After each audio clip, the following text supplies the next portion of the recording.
हिंदी साहित्य में आज सुनिए समकालीन प्रतिष्ठित हिंदी लेखिका डॉक्टर कृष्णलता सिंह की लिखी हुई कहानी जीने की नई राहें।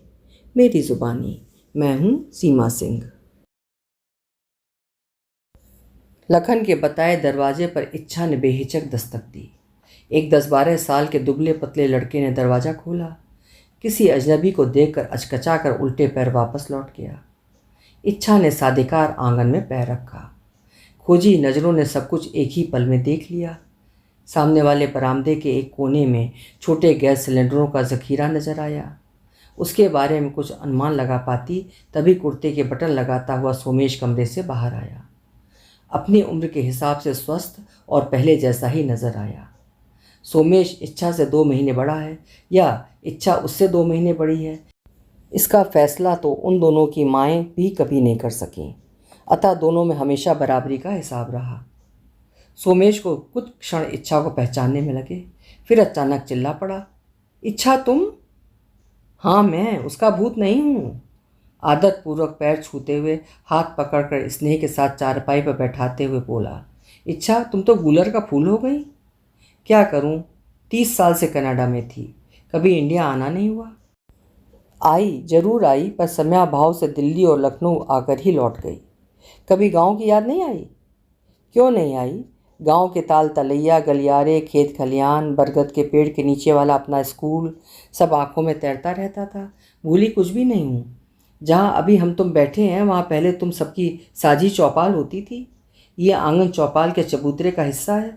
दाईं तरफ उस कोने में नीम का पेड़ था जिस पर लाल रंग का छोटा सा लेटर बॉक्स टंगा रहता था। नीम कटवा दिया क्या?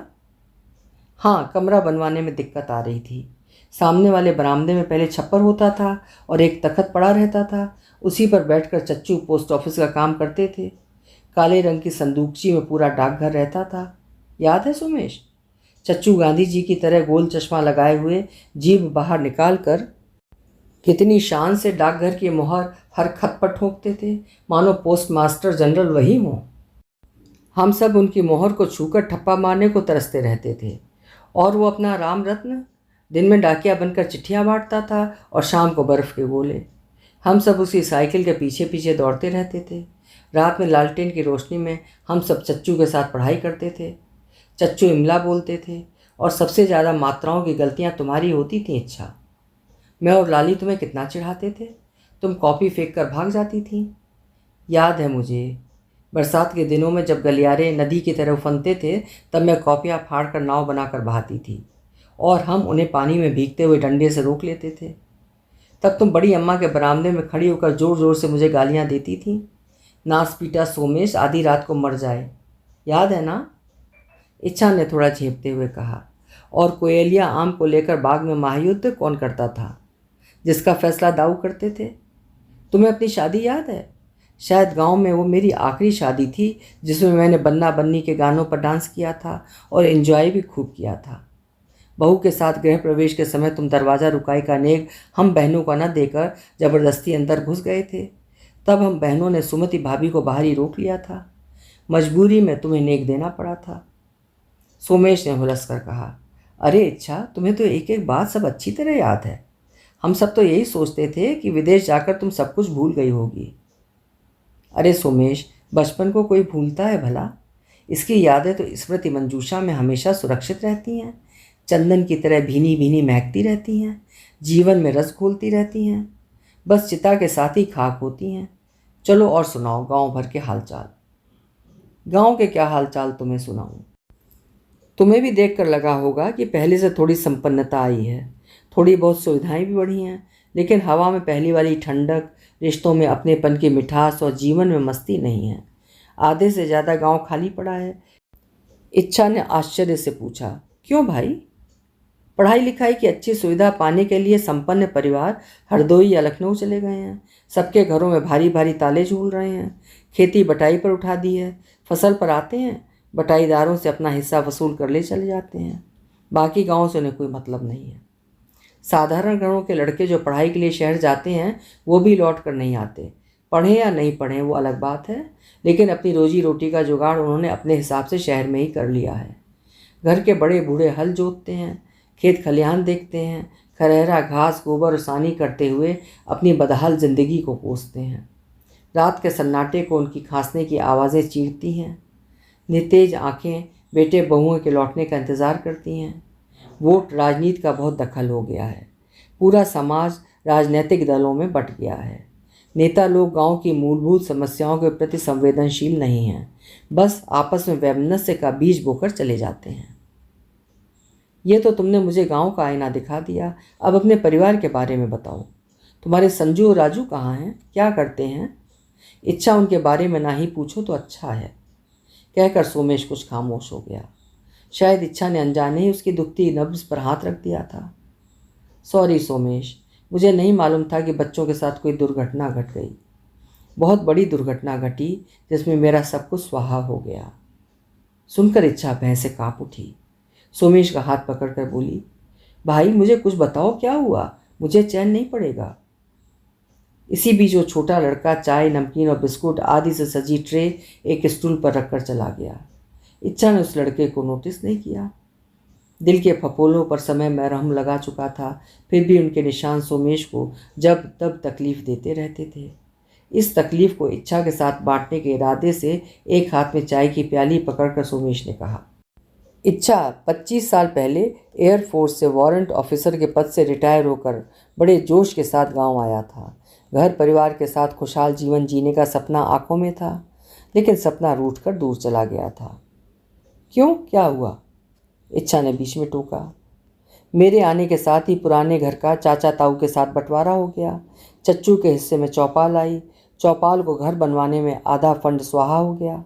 बड़ी अजीब बात थी। बड़े कुनबे के खातिर सबने पैतृक घर छोड़कर अलग अलग बड़े बड़े घर बनवा लिए, लेकिन अब उनमें रहने वाला कोई नहीं था। परिंदे सब अपनी नई नई जगहों पर उड़ गए। मैं भी इसी घर में अम्मा चच्चू के साथ रह गया। सुमति भाभी नहीं थी तुम्हारे साथ? इच्छा ने आश्चर्य से पूछा। वो लखनऊ में बच्चों के पास थी। जब मैं इंटर में पढ़ता था तब एक बार राठौर साहब के पास लाली के साथ पूना गया था। वहाँ एयर शो देखने के बाद एयरफोर्स में पायलट बनने का सपना जरूर पाल लिया था। उसी की सज़ा सारी ज़िंदगी भुगतता रहा। सपना पालना कोई जुर्म नहीं है। सज़ा की बात कहाँ से आ गई? लेकिन सपना पालने की औकात भी देखनी चाहिए थी। बरगद के पेड़ के नीचे मौलवी साहब की छड़ी की मार खाकर 5वीं पास की थी और फिर हिंदी मीडियम स्कूल से इंटर। ढंग से अंग्रेजी लिखनी, पढ़नी, समझनी और बोलनी भी नहीं आती थी। बिना किसी कोचिंग के एनडीए की परीक्षा दे डाली। खैर पायलट तो नहीं बना, पर एयरमैन से शुरुआत ज़िंदगी की कर दी। अफसर न बन पाने की कसक ज़िंदगी भर रही। सोचा खुद नहीं तो पायलट बेटों का बाप ही बन जाऊं। इसी उम्मीद में ट्रांसफ़र वगैरह से उनकी पढ़ाई डिस्टर्ब ना हो, लखनऊ में किराए का घर लेकर सुमति बच्चों के साथ रहने लगी। लेकिन किस्मत देखो, दोनों ने ही पायलट बनने से इनकार कर दिया।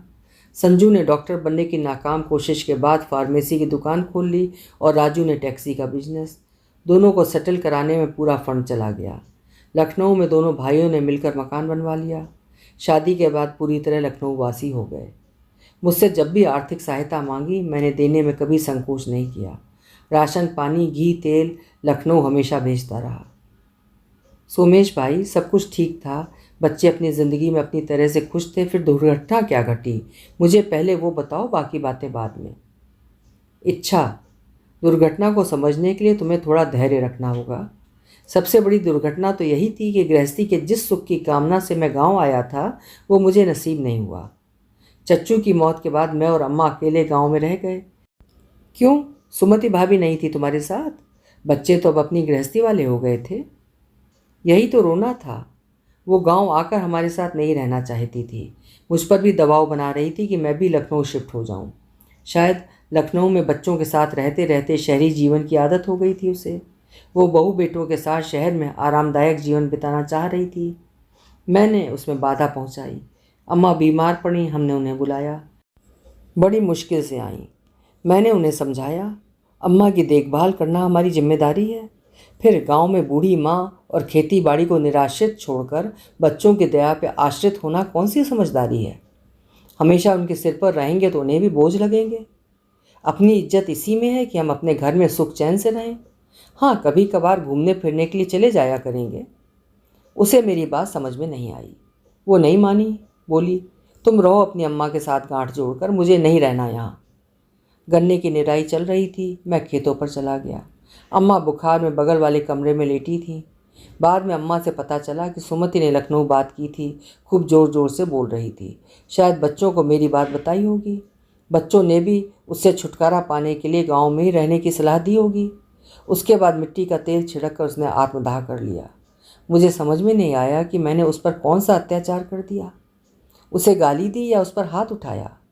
मैंने तो सिर्फ उसे अपनी जिम्मेदारी का एहसास कराया था, वो भी अच्छी तरह समझा कर। लेकिन वो मेरे लिए उम्र कैद का इंतज़ाम करके चली गई। वो तो सरपंच जी की कृपा से मैं पुलिस और मुकदमे के चक्कर से बच गया।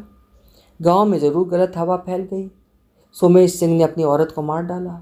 अगर मैंने उसे बच्चों की पढ़ाई के लिए शहर में न रखा होता तो उसे शहर की हवा नहीं लगती, वो ऐसा कदम नहीं उठाती। एक लंबा उच्छ्वास छोड़ते हुए इच्छा ने कहा, सॉरी सोमेश, मुझे ये सब कुछ नहीं पता था। इच्छा वो शुरू से जिद्दी और गुस्सैल थी। मर्जी के खिलाफ कुछ भी सुनना पसंद नहीं करती थी। अम्मा को गहरा सदमा लगा। मेरे कारण मेरे बेटे की गृहस्थी बर्बाद हुई है। उन्होंने आत्मग्लानि में खटिया पकड़ ली। अब तो रोटियों के भी लाले पड़ गए। हार कर पंडिताइन को खाना बनाने के लिए लगाया। अम्मा की ज़्यादा तबीयत खराब होने पर लखनऊ कमांड हॉस्पिटल ले गया। 1 हफ्ते भर्ती रहीं। आराम, अच्छी खुराक और 15 दिन के बाद फिर चेकअप की हिदायत लेकर बच्चों के मकान पर आया। 15 दिन के लिए मैं अम्मा को बच्चों के पास छोड़ना चाहता था, लेकिन छोटे बेटे राजू की बात सुनकर मैं दंग रह गया। पापा, तुम अपनी आफत हमारे सिर पर मढ़कर आराम से रहना चाहते हो? मैंने कड़क कर डांटा। दादी तुम्हारे लिए आफत है? इनकी गोद में खेलकर तुम बड़े हुए हो। खुद दूध दही न खाकर तुम्हारे लिए घी खोया बना बना कर बेचती रही हैं। गांव से राशन पानी जो तुम्हारे पास आता है वो इन्हीं की ज़मीन से आता है। बड़े बेटे संजू ने छोटे बेटे राजू का साथ देते हुए कहा, तो क्या इस एहसान का बदला हमें इनका गूमूत उठाकर चुकाना होगा? मैं हैरान था कि मेरे बेटे कौन सी भाषा बोल रहे हैं। मेरी परवरिश में कहाँ खोट थी। तरस आया अपनी संस्कृति पर, जहाँ आज भी दादी अम्मा पोता पोती पाने की मनौती मांगने मंदिर और पीरों के दरगाह की चौखट पर अपना सिर रगड़ती हैं। अम्मा को लेकर गांव वापस आया। पोतों की बातें उनके कलेजे में अंदर तक घुस गई थीं। मृत्यु की कामना करते करते चल बसी। अब खेती बाड़ी और घर गृहस्थी की जिम्मेदारी के साथ साथ अकेलेपन से निपटना मेरे लिए सबसे बड़ी चुनौती थी। खाने की समस्या अलग आई। अकेले आदमी के घर में पंडिताइन ने आने से साफ मना कर दिया। तुम तो जानती हो इच्छा, हमारे गांव में खेतों पर काम करने वाले नौकर चाकर चमार पासी या काची जाति के होते हैं, जिनके हाथ का बनाया खाना छुआछूत और ऊंच नीच का विचार करने वाले समाज में खाना घोर अपराध माना जाता है। हालांकि मैं छुआछूत को नहीं मानता हूँ, लेकिन जिस समाज में रहना था उसके नियम से बंधा था। इसलिए कभी कच्ची पक्की खिचड़ी बनाकर खाई और कभी मोटरसाइकिल से नवाबगंज जाकर दोपहर का खाना खाया और रात के लिए बंधवा कर लाया। कुछ साल सर के। इसी बीच तबीयत कुछ नरम पड़ गई। पेट खराब हो गया। उल्टा सीधा खाना ज़्यादा दिन नहीं चलेगा, सोचकर एक कठोर निर्णय ले लिया। गाय भैंस बेचकर खेती को बटाई पर देकर लखनऊ बच्चों के पास चला गया। ये मेरा गलत कदम था। इच्छा ने भारी दिल से पूछा, इतने बड़े खानदान में क्या कोई नहीं था जो तुम्हें 2 रोटियां बनाकर खिला सकता? तुम उसकी भरपाई कर सकते थे। हाँ, कोई नहीं था। जमाना बदल चुका था। तुम्हारा और श्रीदेवी सिंह का परिवार तो पहले ही शहर चला गया था। काका काकी स्वर्गवासी हो चुके थे। बाकी लोग तो खुद घरेलू कलह से तबाह थे। अपने माँ बाप को तो रोटी देनी भारी पड़ रही थी, मुझे कौन पूछता। खैर, आगे का हाल सुनो। थोड़े दिन सब ठीक रहा। गांव से जाकर राशन ले आता था। आधी पेंशन बच्चों के हाथ पर रख देता था। मन बहलाने के लिए लाली के घर कभी कभी चला जाता था। लाली क्या लखनऊ में है? हाँ, राठौर साहब ने वहीं कृष्णा नगर में एक बड़ा सुंदर सा घर बनाया है। अच्छा, पता देना, उनसे मिलूंगी। ठीक है, तुम अपना मोबाइल नंबर दो। बात पटरी से अलग चली गई। फ़ोन नंबर के आदान प्रदान के बाद इच्छा ने फिर पूछा, आगे क्या हुआ? बस 1-1.5 साल तक मामला ठीक चला, पर धीरे धीरे स्थिति वहाँ बिगड़ने लगी। बहुओं को मेरा रहना अखरने लगा। शायद उनकी आज़ादी में बाधक बन गया था। एक दिन बड़ी बहू माधुरी की छोटी बहू उषा के साथ बातचीत चल रही थी। पता नहीं कब इस बुढ़े से छुटकारा मिलेगा। करिया कौवे की उम्र लेकर आया है। हाँ दीदी, अपनी तो आज़ादी पर ग्रहण लग गए हैं। कहीं बाहर जाओ तो सबसे पहले इस बूढ़े के लिए रोटियां थोप कर जाओ, फिर जल्दी वापस लौटने की फिक्र साथ चलती है। कहीं भी ढंग से एंजॉय नहीं कर पाते हैं। सुनकर दिल कड़वा हो गया। कई बार मैंने देखा शाम को ऑर्डर करके पिज्ज़ा, पास्ता और बिरयानी मंगवाई जाती है और कमरे में बैठकर चुपचाप खा ली जाती है। मुझे रात में चाय के साथ डबल रोटी या अचार पराठा दे दिया जाता है। छोटी बहू उषा मासूम बनकर कहती, पापा सब्जियां बहुत महंगी हो गई हैं, इसलिए शाम को नहीं बनाई। सब कुछ जानते हुए भी मैं कुछ नहीं बोलता। वैसे भी पिज्ज़ा पास्ता खाने की मेरी उम्र और आदत दोनों नहीं थी। आप पिज्ज़ा पास्ता खाते या ना खाते वो अलग बात थी, लेकिन कर्टसी के नाते उन्हें तुमसे पूछना जरूर चाहिए था। अरे ये तो कुछ नहीं, एक बार मैं बीमार पड़ गया, 15 दिन बाद देखा मेरे कपड़े वैसे ही गंदे पड़े थे। वैसे तो मैं स्वयं अपने कपड़े धोता था, परंतु बीमारी हैरानी में इतनी अपेक्षा तो कर सकता था कि मेरे भी कपड़े मशीन में धो दिए जाते। संजू से शिकायत की तो बेरुखी से बोला, पापा हम तो सुबह के निकले शाम को घर में घुसते हैं। उषा को आपकी सेवा के लिए मजबूर नहीं कर सकता हूँ। मैं मम्मी की कहानी दोहरा कर अपनी गृहस्थी तबाह नहीं कर सकता। आपको भी सलाह है कि चुपचाप बनी बनाई रोटियां खाकर एक कोने में पड़े रहो। बुढ़ापा काटना है सो काट लो, ज़्यादा नक्शेबाजी की ज़रूरत नहीं है।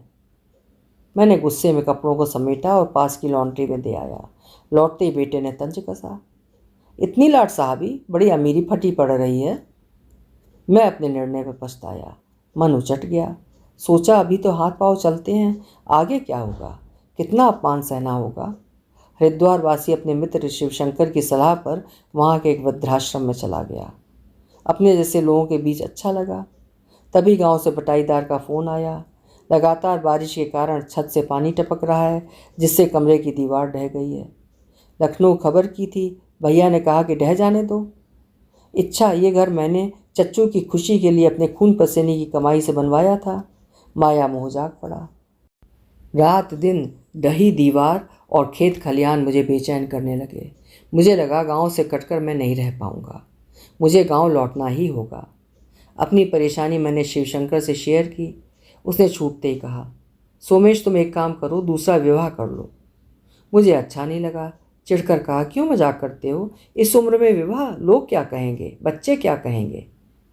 शिवशंकर ने कहा, बच्चों को मारो गोली। जब बच्चे तुम्हारी देखभाल नहीं कर सकते, बोझ समझते हैं, अपमानित करते हैं, तब तुम उनकी चिंता में दुबले क्यों हुए जा रहे हो।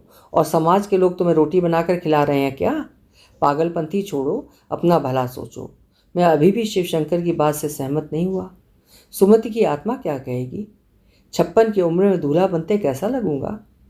शिवशंकर ने हंसकर कहा, सुमति भाभी की आत्मा तुम्हें रोटी बनाकर नहीं खिला सकती, इसलिए वो कुछ नहीं कहेगी। रही उम्र की बात, इसी उम्र में तो साथी की ज़्यादा ज़रूरत होती है। पत्नी अकेलेपन की संगिनी होती है, अनुशासित और व्यवस्थित स्वस्थ जीवन जीने का सहारा होती है। तुम्हारी सब समस्या का अंत हो जाएगा। बच्चे धीरे धीरे सब समझ जाएंगे। बहुत सोच विचार के बाद मैंने अपनी सहमति जताई। इच्छा खुश होकर बोली, सोमेश देर से ही सही, परंतु तुमने सही कदम उठाया। विदेशों में तो लोग कंपनी के लिए इससे भी अधिक आयु में विवाह करते हैं। चलो, कोई तो मेरे पुनर्विवाह का हृदय से समर्थक मिला, लेकिन मुझे कड़े विरोध का सामना करना पड़ा। हालांकि विवाह शिवशंकर के घर पर विधि पूर्वक संपन्न हुआ था, रजिस्टर्ड भी था, फिर भी गांव में चारों तरफ हवा फैल गई। सोमेश कोई औरत भगा कर ले आया है। बुढ़ापे में इश्कबाजी और अय्याशी सूझी है, जवानी चढ़ी है, और पता नहीं क्या क्या अंट संट बकते रहते थे। जिधर से निकलता हंसी ठिठोली होती, फब्तियाँ और तंज कसे जाते। शुरू शुरू में तो खानदान वालों ने मेरा हुक्का पानी बंद कर दिया। अजीब विडंबना थी, जब मैं रोटी के लिए मोहताज था तब किसी ने नहीं कहा 2 रोटियां हमारे यहाँ से सिक कर आ जाएंगी, और अब लोग मेरा तिरस्कार करने का लाइसेंस लेकर घूम रहे थे। इधर उधर से खबर सुनकर तहकीकात करने सुपुत्र लोग भी लखनऊ से भागे आए। अनाप शनाप बोलने लगे, सठिया गए हो बुढ़ापे में, जवानी संभाली नहीं गई। अंग्रेजी स्कूल में पढ़े संजू की भाषा थी। रखेल रखने से पहले खानदान की इज्जत का ख्याल भी नहीं आया। हवस के आगे परिवार की इज्जत दांव पर लगा दी। लोग क्या कहेंगे ये भी नहीं सोचा। गांव के आगे हमारा सिर झुका दिया। अब मैं कमज़ोर पड़ने वाला नहीं था। दृढ़तापूर्वक जमा रहा। लोग क्या कह रहे हैं उससे मैं निपट लूँगा। तुम्हारा तो घर गांव से कोई वास्ता नहीं है। तुम्हें तो सिर्फ यहाँ से राशन घी तेल चाहिए, वो पहले की तरह तुम्हें पहुँचता रहेगा, या खुद आकर ले जाना, मर्जी तुम्हारी। आगे बढ़कर थोड़ी नरमी दिखाते हुए राजू ने कहा, पापा आपसे गलती हो गई, कोई बात नहीं, अभी भी कुछ नहीं बिगड़ा है, आप इस औरत को छोड़ दो। मैंने साफ कह दिया, मुझसे कोई गलती नहीं हुई है, सावित्री को मरते दम तक नहीं छोड़ूंगा। बस संजू बेशर्मी पे उतारू हो गया। आप ऐसे नहीं मानेंगे, अभी साली का छोटा पकड़ कर देहरी के बाहर फेंक देते हैं। सावित्री पास में खड़ी थरथर काँप रही थी। मेरा पौरुष दहाड़ पड़ा। ऐसी हिम्मत भी ना करना, वो मेरी ब्याहता पत्नी है। भले ही तुम लोग सावित्री को माँ का दर्जा ना दो, लेकिन मेरी पत्नी का दर्जा उससे कोई नहीं छीन सकता है। इच्छा, घर में काफ़ी हाय तौबा गाली गलौज हुआ। वो लोग धमकी देकर चले गए। औरत तो घर में बिठा ली है, खूब मौज कर लो, लेकिन बच्चा पैदा किया तो खैर नहीं। सबकी नाराज़गी के बावजूद मेरा जीवन व्यवस्थित हो गया। जीवन में नया जोश आ गया। खेती करनी फिर से शुरू कर दी। बाप दादाओं वाला बाग बूढ़ा हो गया था, उसे कटवा कर मलिहाबाद से नए किस्मों के आम और फलों की पौध लगाई। सावित्री के कदम भाग्यशाली सिद्ध हुए। फसल अच्छी हुई और नया पे कमीशन आने से पेंशन भी बढ़ी। जिंदगी धीरे धीरे खुशहाली की पटरियों पर दौड़ने लगी। चच्चू की तरह शाम को गांव के बच्चों को पढ़ाने लगा। धीरे धीरे खानदान वालों का गुस्सा भी शांत हो गया। एक गुबार था जो उड़ा और फिर बैठ गया। और संजू राजू का, उनका गुस्सा शांत हुआ या नहीं? इच्छा ने उत्सुक होकर पूछा। उदास होकर सोमेश ने कहा, इतना भाग्यशाली कहाँ हूँ। सावित्री ने बेटों के साथ हेलमेल बढ़ाने के लिए त्योहारों पर पकवान, मिठाइयाँ और कपड़े बहुओं, पोते और पोतियों के लिए भेजे, लेकिन उधर से मेल मिलाप का हाथ नहीं बढ़ा। सावित्री ने भाग्येश को जन्म दिया तो दोनों भाई तमतमाए हुए आए। साथ में मेरी तरफ से स्टाम्प पेपर पर वसीयतनामा लिखवा कर लाए कि मेरी ज़मीन जायदाद पर संजू और राजू का ही हक होगा, किसी तीसरे का नहीं। मुझसे ज़बरदस्ती साइन करने के लिए कहा। मैंने इनकार कर दिया। संजू ने मुझे धक्का देकर ज़मीन पर गिरा दिया। सोमेश, तुम सच कह रहे हो? इच्छा ने अविश्वास से उसका हाथ पकड़कर पूछा। हाँ इच्छा, इतना ही नहीं, राजू मेरी छाती पर पिस्तौल रखकर बोला, साइन करते हो या उतार दूँ गोलियाँ? मैंने कहा चला दो, पर साइन नहीं करूँगा। ये सब देखकर घबरा कर बेचारी सावित्री ने हाथ जोड़कर मुझसे कहा, तुम्हें भाग्येश की कसम, कर दो साइन। तुम्हें खोकर इस ज़मीन जायदाद का क्या करेंगे हम? भाग्येश को आपका सहारा चाहिए। सावित्री के भावुकता का उन्होंने पूरा फ़ायदा उठाया। साइन कराकर ज़मीन, खेती बाड़ी सबसे मुझे बेदखल कर दिया। कामकारों को भी पिस्तौल दिखाकर डरा दिया। खेतों की मेड़ों पर भी कोई गया तो सीधे गोली छाती पर उतार दी जाएगी। उसी समय खेती को नए बटाईदारों को देकर चले गए। सावित्री को भी बुरी तरह से डरा गए। अगर वसीयत बदली गई तो भाग्येश के लिए ठीक नहीं होगा। इच्छा ने प्रतिरोध जताते हुए कहा, सोमेश, तुम्हें पुलिस की मदद लेनी चाहिए थी। अंधेर राज है क्या? अंधेर राज ही समझो इच्छा। छोटी बहू उषा के बाप विधायक थे, पुलिस के हाथ भी बंधे थे। फिर वो लोग कब आएंगे तूफान बचाने, किसी को क्या पता। गांव के लोग इसे हमारा पारिवारिक झगड़ा समझकर उसमें पड़ना नहीं चाहते थे, बल्कि कुछ लोगों को तो चुटकियां लेने का मौका मिल गया था। दूसरे सावित्री ने मुझे कोर्ट कचहरी जाने से रोक दिया। अगर गुस्से में लड़कों ने कोई अनहोनी कर दी तो अनर्थ हो जाएगा। वो भी जेल में सड़ेंगे, उनका परिवार भी बिखर जाएगा। ज़्यादा पढ़ी लिखी मैं नहीं हूँ, लेकिन इतना समझ चुकी हूँ कि ज़िंदगी के साथ ही घर संसार है। मैंने बहुत खोया है, उसका दुख भोगा है। अब कुछ और खोने की हिम्मत मुझ में नहीं है। फिर तो आर्थिक कठिनाइयाँ आने लगी होंगी? इच्छा ने संकोच से पूछा। बिल्कुल नहीं आई आर्थिक कठिनाई। सावित्री ने जीने की नई राह दिखा दी। पेंशन तो थी ही। सावित्री के सुझाव पर बैंक से लोन लेकर 5 भैंसें खरीदी। 5 भैंसों से आज हमारे पास 20 भैंसें हैं। नौकर रखा है जो रोज़ सुबह दूध नवाबगंज की डेयरी में ले जाता है। गोबर से गोबर गैस बनाने का प्लांट लगाया है। पूरे गांव के चूल्हे हमारी गोबर गैस से ही चलते हैं। गोबर गैस को छोटे छोटे सिलेंडरों में भरकर गांव और आसपास के गांवों में बेचता हूँ। बहुत मांग है इनकी। गांव के कुछ बेरोजगार लड़कों को भी शामिल कर लिया है, उन्हें भी घर बैठे रोजगार मिल गया है। अब मैं बहुत सुखी हूँ, लेकिन एक सपना और मेरा पीछा कर रहा है। मैं गांव के लोगों का पलायन रोकना चाहता हूँ। मैं चाहता हूँ कि मेरे गांव या आसपास के गांव में एक सर्व सुविधा संपन्न आधुनिक ढंग का इंटर कॉलेज खुले, जिससे लड़के और लड़कियों को पढ़ने के लिए शहर भागना न पड़े। इस संबंध में सरपंच जी के साथ विधायक और सांसद महोदय से मिल चुका हूँ। शिक्षा मंत्री तक गया हूँ। सारी औपचारिकताएं पूरी कर दी हैं। मंजूरी मिलते ही काम शुरू हो जाएगा। सरकारी अनुदान के साथ साथ आसपास के धनी लोगों ने भी सहायता करने का आश्वासन दिया है। गांव के लोगों की भी भागीदारी होगी। एक राज की बात बताना चाहता हूँ, मैं अपनी वसीयत रद्द करके ज़मीन बेच दूंगा और धनराशि स्कूल को दान कर दूंगा।